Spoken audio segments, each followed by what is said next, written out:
Assalamualaikum warahmatullahi wabarakatuh. Kembali lagi di channel Berita Mistis. Untuk kisah kali ini ada sebuah cerita yang diambil dari karya Karsa, dari tulisannya Ruri Damario. Dan untuk kisah yang akan saya bawakan kali ini, sebuah kisah yang berjudul Disukai Lelembut. Dan sebelum kita lanjut ke ceritanya, tekan dulu tombol like video ini dan jangan lupa tekan juga tombol subscribe channel ini. Nyalakan juga lonceng notifikasinya agar tidak ketinggalan cerita-cerita lainnya dari channel ini. Dan buat teman-teman yang pengen membaca langsung ceritanya, nanti silahkan saja kunjungi linknya yang nanti akan saya sertakan di kolom deskripsi. Dan seperti apa untuk kisah kali ini, langsung saja kita masuk ke ceritanya.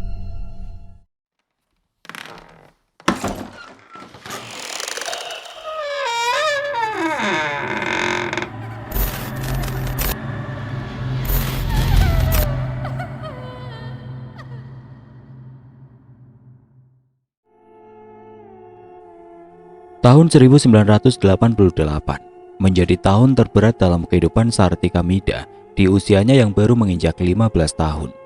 Sartika Mida harus menghadapi dua permasalahan berat secara bersamaan. Hubungan asmaranya dengan anak dari seorang Balian Pangiwa ditentang habis-habisan oleh keluarganya. Padahal saat itu Sartika Mida sudah mengandung anak dari kekasihnya tersebut. Setelah kehamilannya diketahui oleh ibu Sartika Mida, beliau pun dilarang lagi untuk pergi ke sekolah yang pada saat itu kehamilannya sudah masuk di bulan ke-6. Keluarga Sartika Mida pun beralasan bahwa Sartika Mida saat itu sedang berobat ke luar negeri karena mengalami penyakit medis yang hanya bisa diobati di luar negeri waktu itu. Dan sejak saat itu, Sartika Mida tidak lagi bertemu dengan sosok pria yang sangat disayanginya tersebut. Di usia kandungannya yang sudah menginjak 6 bulan itu, Sartika Mida pun mengalami berbagai macam gangguan yang datang dari makhluk-makhluk astral. Di masa-masa tersulit dalam hidupnya tersebut, Sartika Mida hampir saja putus asa dan ingin segera mengakhiri hidupnya. Pada suatu hari, Sartika Mida merasakan adanya seseorang yang masuk ke dalam kamarnya. Padahal saat itu Sartika Mida sedang sendirian di dalam rumahnya karena ibu dari Nyimas dan juga saudara perempuan sedang berbelanja untuk mencukupi kebutuhan Sartika Mida yang dilarang untuk keluar rumah. Ketika jam sudah menunjukkan pukul 3 sore, Sartika Mida mendengar ada orang yang mengetuk pintu kamarnya. Padahal beliau tidak mendengar adanya suara orang yang masuk ke dalam rumahnya. Ketukan pada pintu kamarnya yang terjadi terus-menerus membuat Sartika Mida mulai merasakan adanya hal ganjil yang sedang menimpanya hari itu. Bulu kuduk Sartika Mida mulai meremang ketika dia merasakan angin yang tiba-tiba saja menerpa tubuhnya. Padahal semua jendela kamar tertutup rapat saat itu. Bersamaan dengan hembusan angin yang dirasakannya itu, ketukan pintu di kamarnya pun mulai terdengar lebih kencang lagi. Sartika Mida pun memberanikan diri untuk membuka pintu kamarnya tersebut.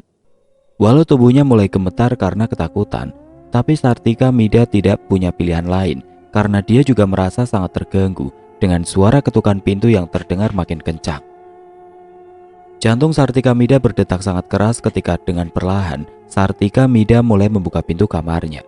Dan betapa terkejutnya Sartika Mida ketika dia melihat sosok orang yang disayanginya ada di balik pintu kamar yang telah dibukanya itu.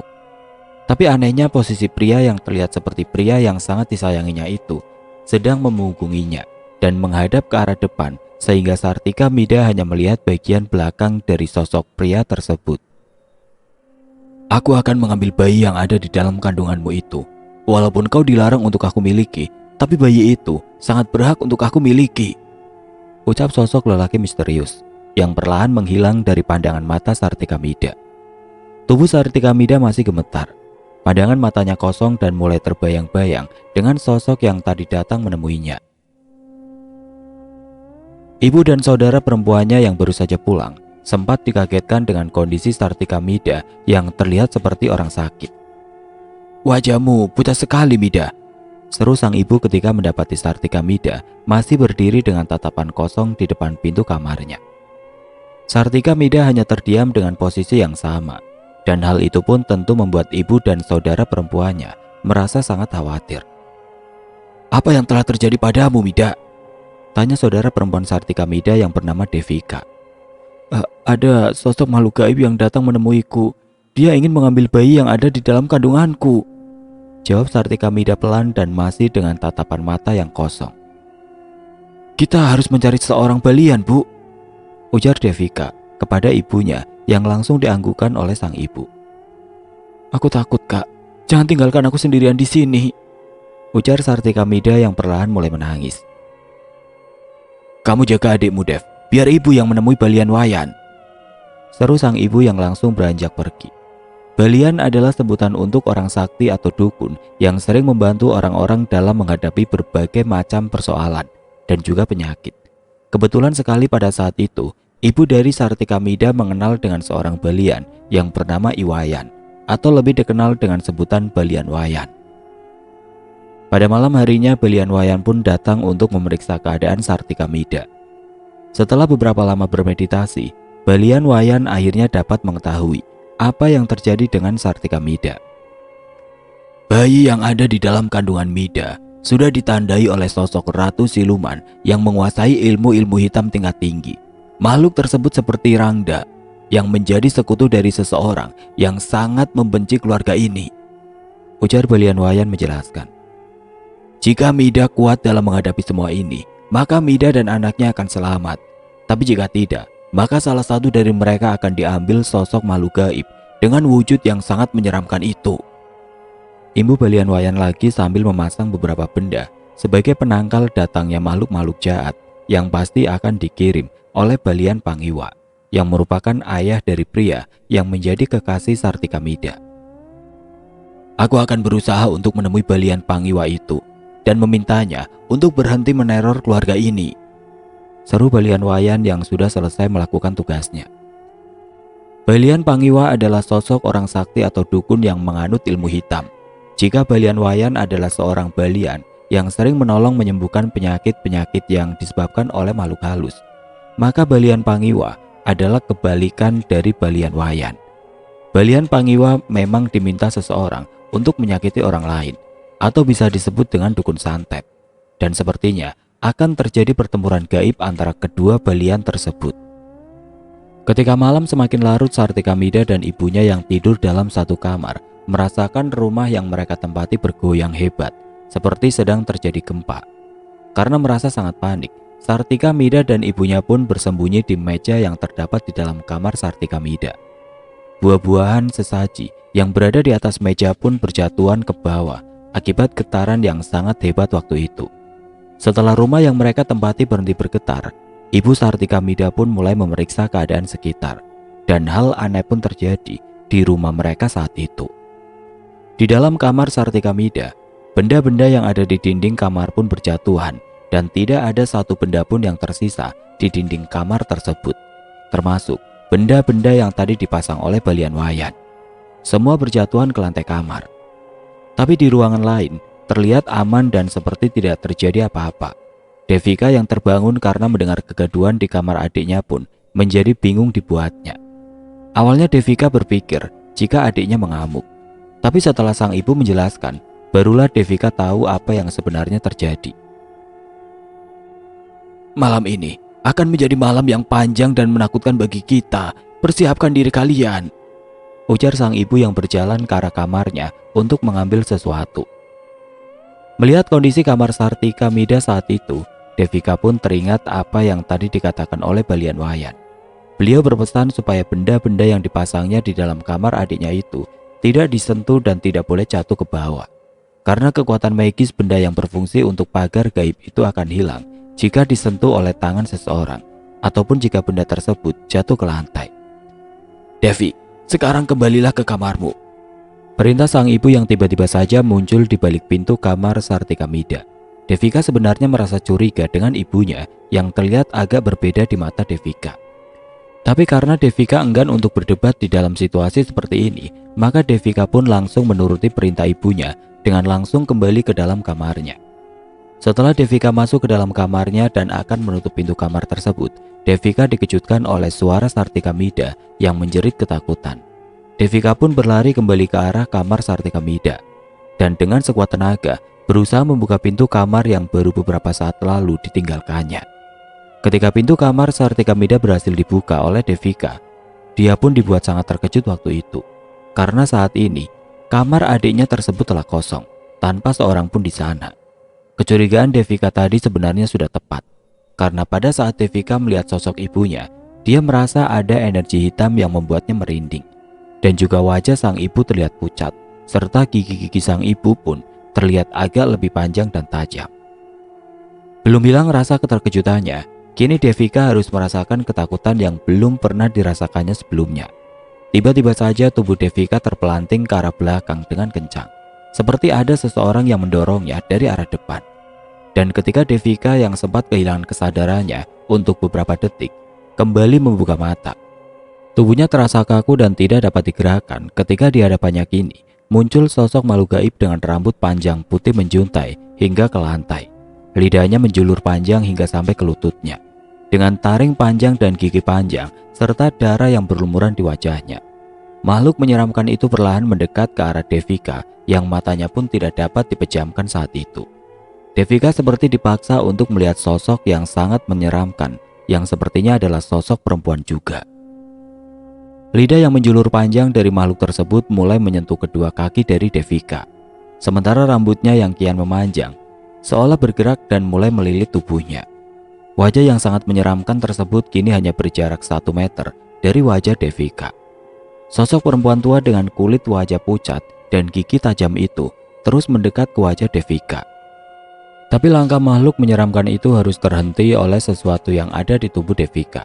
Sosok nenek tua yang menyeramkan itu pun mulai menjauh dari tubuh Devika yang seperti mengeluarkan sebuah kekuatan besar yang mampu menandingi kekuatan makhluk tersebut.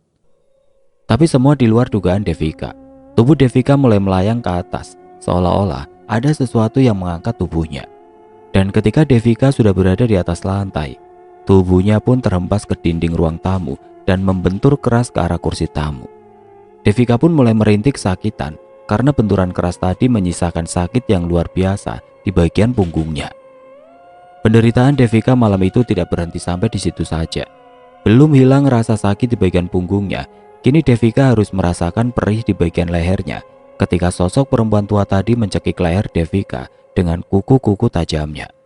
Devika pun meronta-ronta karena rasa sakitnya dan juga karena rasa sesak akibat sulit untuk bernafas. Selain mencekik Devika, sosok makhluk menyeramkan tersebut mulai menjulurkan lidah panjangnya ke arah wajah Devika, hingga wajah gadis itu terasa sangat panas. Karena sudah tidak mampu berbuat apa-apa lagi, Devika pun sudah memasrahkan hidup dan mati kepada Tuhan Sang Pencipta. Tubuhnya yang mulai melemah dan kesadarannya yang sebentar lagi menghilang pun membuatnya siap untuk menghadapi kematiannya. Tapi ketika Devika sudah merasa pasrah, tiba-tiba saja muncul sebuah kekuatan besar dalam dirinya. Kekuatan itu membuat sosok makhluk menyeramkan itu melepaskan cengkraman pada leher Devika dan mulai menjauhi tubuh gadis yang sudah terlihat sangat lemah tersebut. Sebelum Devika kehilangan kesadarannya, Devika melihat sosok Balian Wayan yang tubuhnya diselimuti oleh cahaya putih yang menyilaukan mata. Selain itu, Devika pun pingsan dan tidak tahu apa yang sudah terjadi malam itu. Beberapa saat kemudian, Devika mulai mendapati kesadarannya kembali. Tapi anehnya, Devika merasa tubuhnya sangat ringan, dan kini Devika pun melayang di atas lantai rumahnya. Belum hilang rasa takjubnya itu, sosok Balian Wayan pun mulai menghampirinya dan mengajaknya ke depan pintu kamar dari ibunya. Carilah ibumu yang saat ini sedang berada di alam gaib, sebuah hutan di kaki sebuah gunung besar di pulau ini. Bawa ibu pulang secepat mungkin, karena adikmu sangat membutuhkan kehadiran ibumu, ujar Balian Wayan yang seperti menyibak sesuatu yang bercahaya terang. Devika pun diminta untuk berjalan ke arah cahaya terang yang ada di depannya itu. Devika juga dibekali oleh segenggam pasir yang harus disebarkan ketika dia dihadang oleh sosok makhluk gaib yang memiliki kekuatan besar. Dan beberapa detik kemudian, Devika sudah berada di suatu tempat yang terlihat ditumbuhi pepohonan besar di sana. Kembalilah ke tempat ini setelah kau menemukan ibumu, karena hanya disinilah jalan kalian untuk kembali ke dunia nyata, ujar Balian Wayan yang suaranya terdengar menggema. Sementara itu, ibu dari Devika dan juga Sartika Mida yang merupakan keturunan bangsawan Eropa yang sudah lama menetap di Bali harus merasakan pengalaman mistis yang luar biasa dan tidak akan dilupakan sepanjang hidupnya.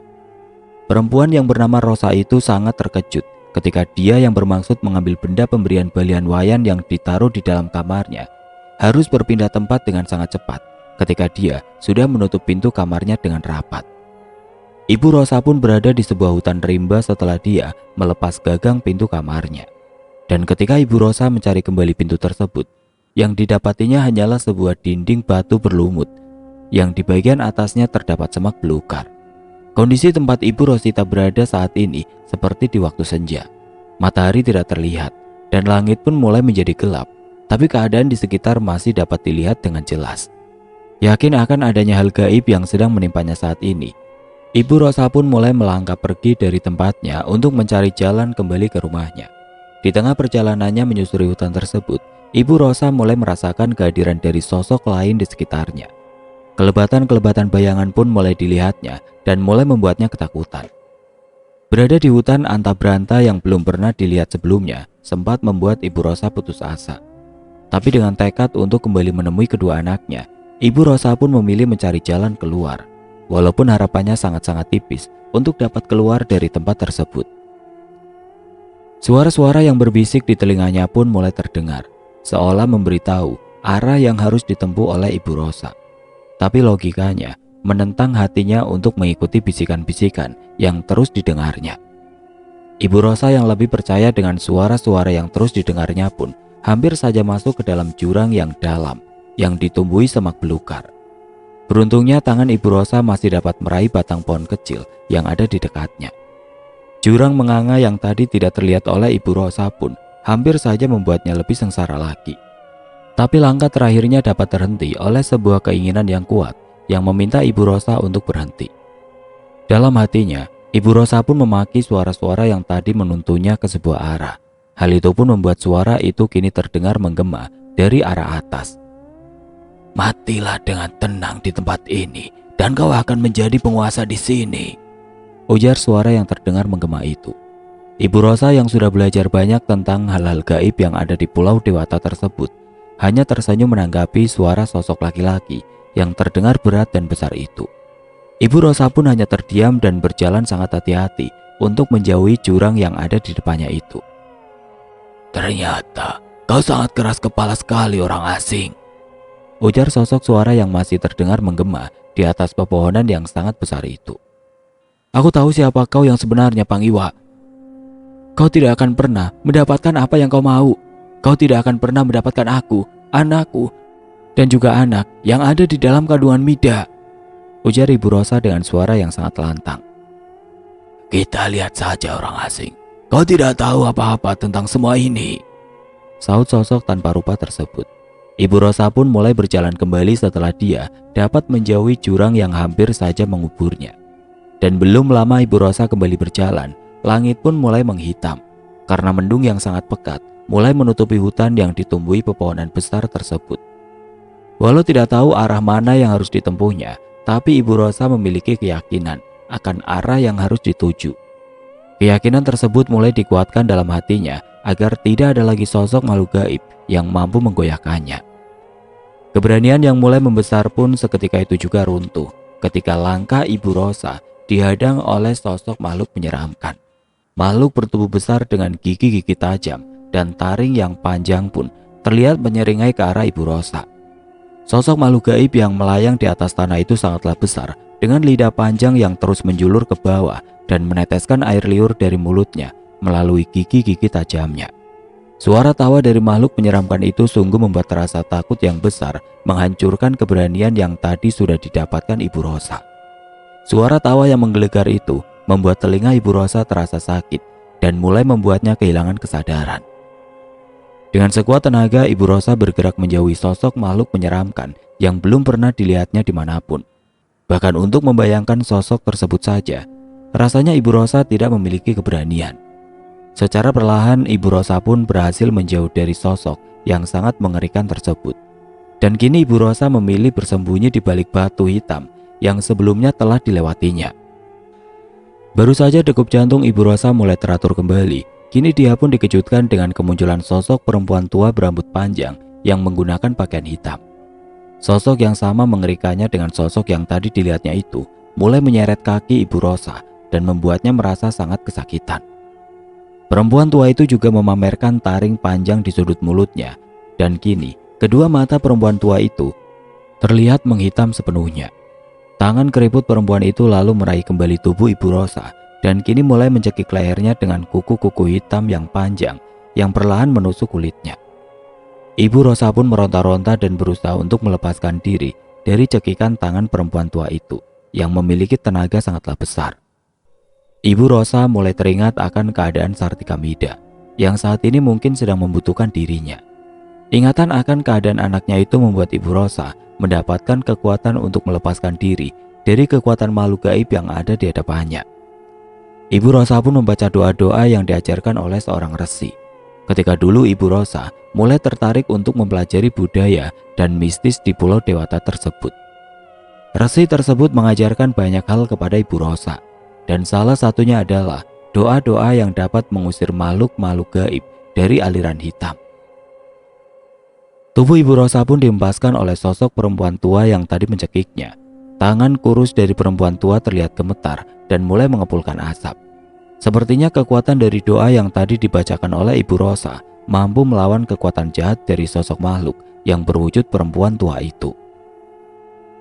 Melihat apa yang terjadi dengan makhluk yang berniat mencelakainya itu, Ibu Rosa pun dengan tenang kembali membacakan doa-doa yang sudah lama dihafalnya.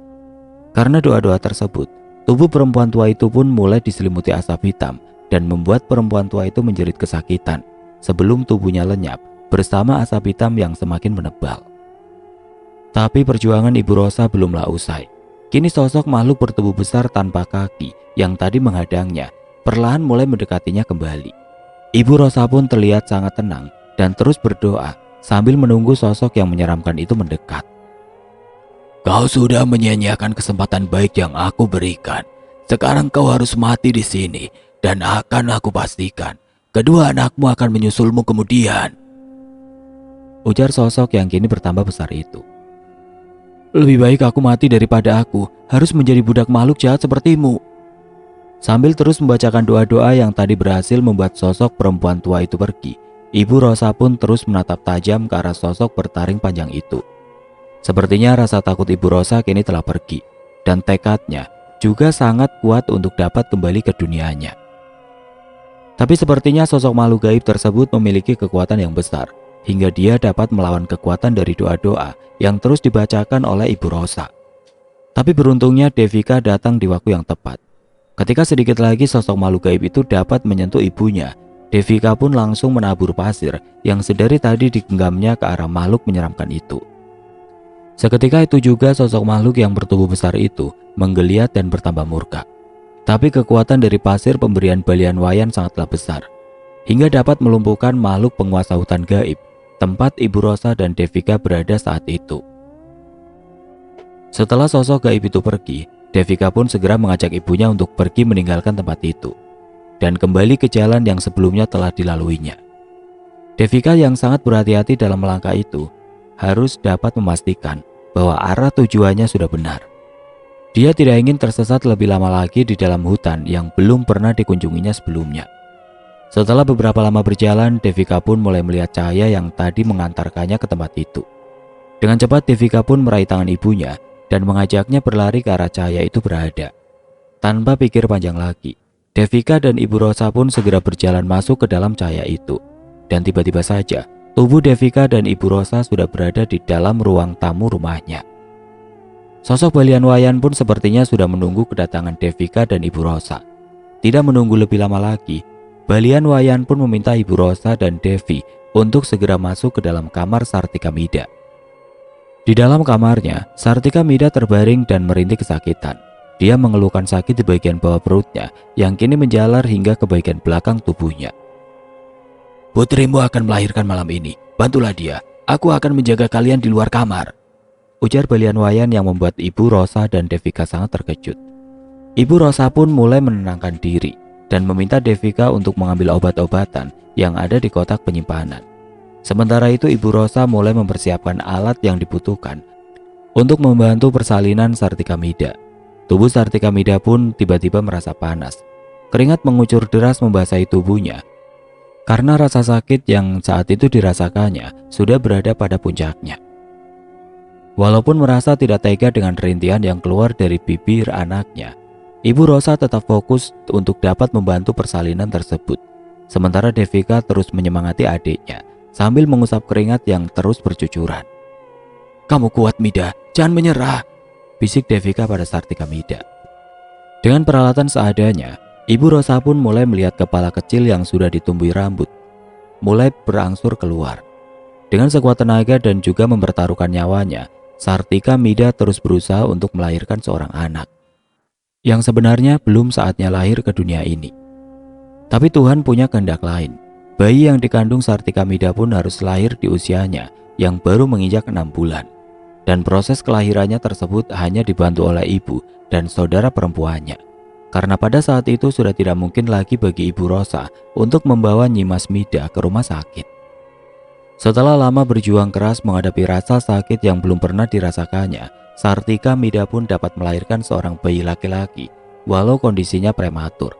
Tapi hal yang paling mengejutkan adalah kulit bayi tersebut dipenuhi sisik di sekujur tubuhnya. Bayi dari Nyimas itu memiliki kulit seperti ular yang bersisik kasar. Rasa sedih dan bahagia pun bercampur menjadi satu malam itu, malam yang tidak pernah diinginkan oleh Ibu Rosa, Devika, dan juga Sartika Mida. Karena malam itu adalah malam yang sangat mengerikan dan menakutkan di sepanjang kehidupan mereka.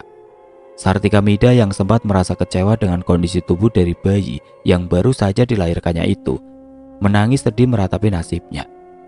Tapi semua itu tidak berlangsung lama ketika Balian Wayan datang ke rumah Ibu Rosa bersama seseorang yang mengantarnya.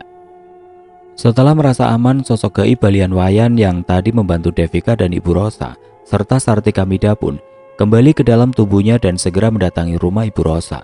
Balian Wayan pun langsung menjelaskan apa yang terjadi dengan bayi yang baru saja lahir tersebut untuk menghindari pikiran-pikiran buruk dari Sartika Mida, Ibu Rosa, dan juga Devika.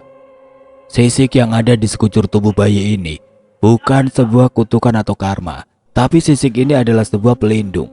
Selain bayi ini lahir sebelum waktunya, bayi yang tidak berdosa ini pun sudah menjadi incaran dari makhluk-makhluk gaib. Karena bayi ini adalah bayi istimewa yang dititipkan oleh Sang Hyang Agung kepadamu anak Mida. Sartika Mida, Ibu Rosa, dan juga Devika pun sangat terkejut mendengar penuturan bijak dari Balian Wayan tersebut.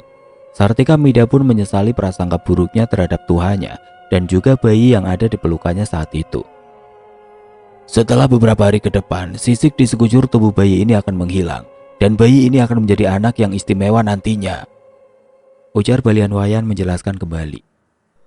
Dan mari, sama-sama kita tunggu untuk beberapa hari ke depan. Sepertinya masih ada kabar yang akan datang dari Sang Agung untuk kebaikan anak ini. Dan pada hari ini, aku memberi nama bayi ini dengan nama Jaka Samudra, imbu Balian Wayan lagi. Keesokan harinya Sartika Mida, Ibu Rosa, dan Devika terlihat sudah membaik setelah mereka mengalami hal-hal gaib di luar nalar manusia. Sartika Mida pun menceritakan apa yang dialaminya malam itu. Sesaat setelah Devika meninggalkannya, tiba-tiba saja pintu kamar Sartika Mida tertutup kencang dengan sendirinya. Dan seketika itu juga muncul sosok gaib yang menyerupai leak yang langsung memeluk tubuh Sartika Mida hingga akhirnya Sartika Mida tidak sadarkan diri. Sartika Mida pun tersadar ketika dia mendengar suara deburan ombak dan sudah mendapati tubuhnya terbaring di sebuah pantai yang sangat sepi. Tidak jauh dari tempatnya berada, terlihat sebuah batu besar yang sudah dikelilingi oleh lilin-lilin yang menyala. Sartika Mida pun mulai merasakan keanehan ketika tubuh Sartika Mida bergerak dengan sendirinya tanpa bisa dikendalikan lagi. Langkah kaki Sartika Mida pun mulai berjalan menuju ke sebuah batu besar yang semakin dekat dan kini terlihat seperti sebuah altar. Dan dengan sendirinya, tubuh Sartika Mida pun segera berbaring di atas batu altar tersebut tanpa bisa digerakkan lagi. Setelah tubuhnya terbaring, Sartika Mida melihat ada 3 sosok perempuan yang sangat menyeramkan. Dan masing-masing dari sosok tersebut membawa sebuah benda yang sangat runcing di tangannya. Sosok-sosok itu terlihat sudah tidak sabar lagi untuk menikam tubuh Sartika Mida menggunakan benda runcing yang mereka bawa. Setelah ketiga sosok itu berada di dekat Sartika Mida, muncul sosok yang wujudnya seperti leak, yang lidahnya mulai menjalar ke bagian perut Sartika Mida. Sartika Mida yang sudah merasa sangat ketakutan pun hanya bisa pasrah ketika perutnya kini terasa sangat panas. Dan sesaat kemudian, ketiga sosok perempuan yang sangat menyeramkan itu menikam perut Sartika Mida.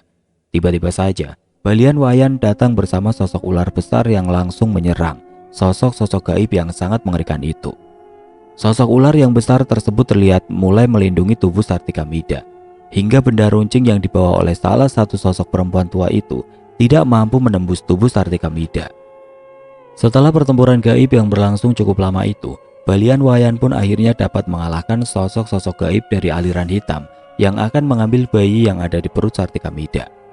Dan setelah sosok-sosok makhluk gaib tadi pergi, ular besar yang datang bersama Balian Wayan pun mulai menghilang dan masuk ke dalam tubuh Sartika Mida.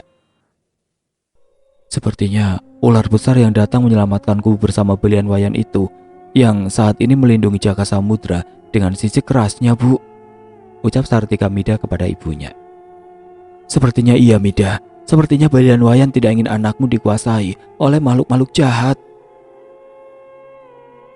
Ibu dan Devika juga mengalami hal yang sama, Mida.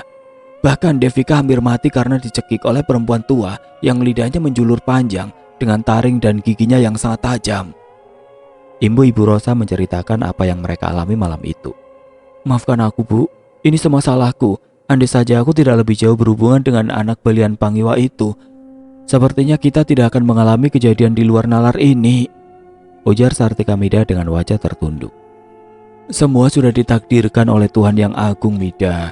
Sekarang kita tunggu saja Balian Wayan yang akan menyampaikan perihal tentang cucuku ini, balas Ibu Rosa yang sedang menimang bayi Jaka Samudra. Ketika hari berganti malam, suasana mencekam pun mulai dirasakan kembali oleh Sartika Mida, Ibu Rosa dan juga Devika. Mereka merasakan adanya sosok makhluk jahat yang kembali datang ke rumah mereka. Hal itu pun sepertinya dirasakan juga oleh bayi Jaka Samudra yang tidak juga kunjung tertidur. Sekitar pukul 9 malam, angin kencang datang menerpa rumah mereka. Suara petir pun bersaut-sautan menyambut hujan deras yang tidak juga kunjung turun. Suara-suara menakutkan pun mulai terdengar, mulai dari suara perempuan yang menangis sedih hingga suara tawa cekikikan yang membuat bulu kuduk meremang. Di saat yang bersamaan, pintu rumah Ibu Rosa pun terdengar seperti ada yang mengetuk, dan semakin lama, ketukan pintu rumah tersebut terdengar semakin kencang. Devika yang mulai penasaran dengan sosok yang terus mengetuk-ngetuk pintu rumahnya pun mulai berjalan ke arah ruang tamu rumahnya. Tapi saat itu, Devika dikejutkan oleh penampakan sosok ular besar yang melingkar di depan pintu rumahnya. Sosok ular itu terlihat seperti ular yang sudah diceritakan oleh Sartika Mida. Devika yang menyadari bahwa rumahnya sudah dijaga oleh sosok ular besar pun memutuskan untuk kembali ke dalam kamar adiknya, lalu menceritakannya kepada Ibu Rosa dan juga Sartika Mida. Setelah suara ketukan pintu rumahnya tidak lagi terdengar, suara petir yang bersaut-sautan pun mulai menghilang bersamaan dengan hilangnya angin yang sudah lama berembus kencang ke arah Sartika Mida. Tapi gangguan dari sosok makhluk gaib tidak berhenti sampai di situ saja. Kini Ibu Rosa, Sartika Mida dan juga Devika merasakan rumah yang ditempatinya itu berguncang hebat. Guncangan yang terasa seperti gempa besar yang itu pun membuat barang-barang di dalam rumah itu menjadi berantakan. Dan guncangan itu terasa sangat lama hingga membuat ketiga perempuan itu sangat ketakutan. Di saat guncangan besar itu, bayi Jaka Samudra pun menangis kencang. Dan setelah beberapa lama Jaka Samudra menangis, guncangan besar itu pun mulai berhenti, bersamaan dengan berhentinya tangisan Jaka Samudra. Keesokan harinya Balian Wayan kembali mendatangi kediaman Ibu Rosa. Balian Wayan pun membawa sebuah kabar yang sangat menyedihkan bagi Sartika Mida, ibu dan juga saudara perempuannya itu. Setelah sisik di tubuh Jaka Samudra menghilang, kau harus membawa bayimu itu menemui seorang Brahmana dan meninggalkan Jaka Samudra di sana. Jaka Samudra adalah keturunan dari Antaboga yang menjadi raja para naga dan ular biasa. Apa itu harus kamu lakukan, Balian? Tanya Ibu Rosa yang merasa sudah sangat menyayangi cucunya tersebut. Keselamatan kalian akan terancam jika Jaka Samudra ada di antara kalian. Dan memang itulah yang harus dilakukan untuk kebaikan Jaka Samudra sendiri. Pada hari ketiga, seluruh sisik yang ada di tubuh Jaka Samudra pun menghilang. Dan pada hari itu juga, Balian Wayan kembali datang untuk mengantarkan Jaka Samudra kepada seorang Brahmana yang berada di kaki Gunung Agung. Setelah menginap selama beberapa hari di sana, Sartika Mida, Ibu Rosa dan juga Devika harus meninggalkan Jaka Samudra bersama Brahmana tersebut. dan Sartika Mida dilarang untuk menemui Jaka Samudra hingga kelak dia dewasa nanti. Ketika usia Jaka Samudra menginjak 5 tahun, Ibu Rosa dan Devika kembali mengunjungi Jaka Samudra yang saat itu sudah diminta oleh penguasa di daerah tersebut untuk diangkat menjadi anak. Dan selama beberapa waktu, Jaka Samudra hidup di kalangan kasta ksatria. Hal yang sangat menyedihkan bagi Sartika Mida adalah ketika dia sudah diperbolehkan menemui Jaka Samudra yang sudah menginjak dewasa. Tapi Jaka Samudra menolak mengakui Sartika Mida sebagai ibu kandungnya. Walaupun Sartika Mida sudah menceritakan apa yang sebenarnya terjadi kepada Jaka Samudra. Tapi tetap saja Jaka Samudra tidak mau mengakui bahwa Sartika Mida adalah ibu kandungnya. Bahkan hingga Jaka Samudra berusia 35 tahun, Jaka Samudra tetap tidak mau menemui dan mengakui Sartika Mida sebagai ibu kandungnya. Sepertinya Jaka Samudra telah mengetahui apa yang sebenarnya terjadi hingga dia memutuskan tidak mau mengakui ibu kandungnya tersebut. Karena Jaka Samudra sempat menanyakan langsung perihal kehidupannya kepada neneknya sewaktu beliau masih berada di Pulau Dewata.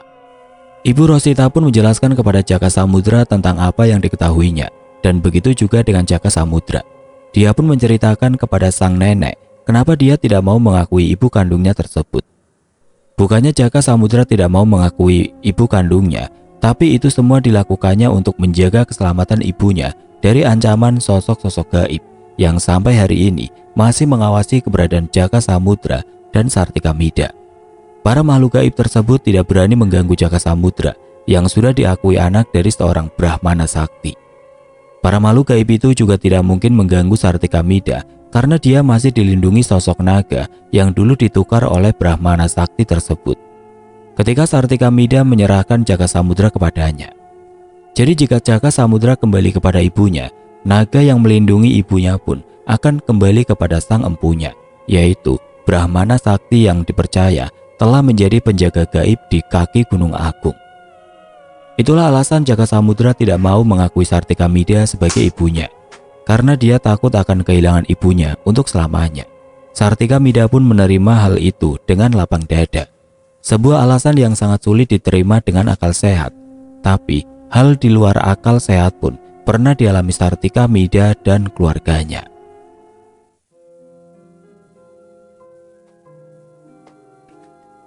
Oke teman-teman, sekian untuk kisah kali ini. Bagaimana menurut kalian tentang kisah ini? Tulis komentar kalian di kolom komentar.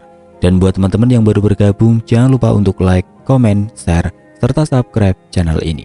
Dan nantikan kisah-kisah horor berikutnya tetap di channel Berita Mistis. Wassalamualaikum warahmatullahi wabarakatuh.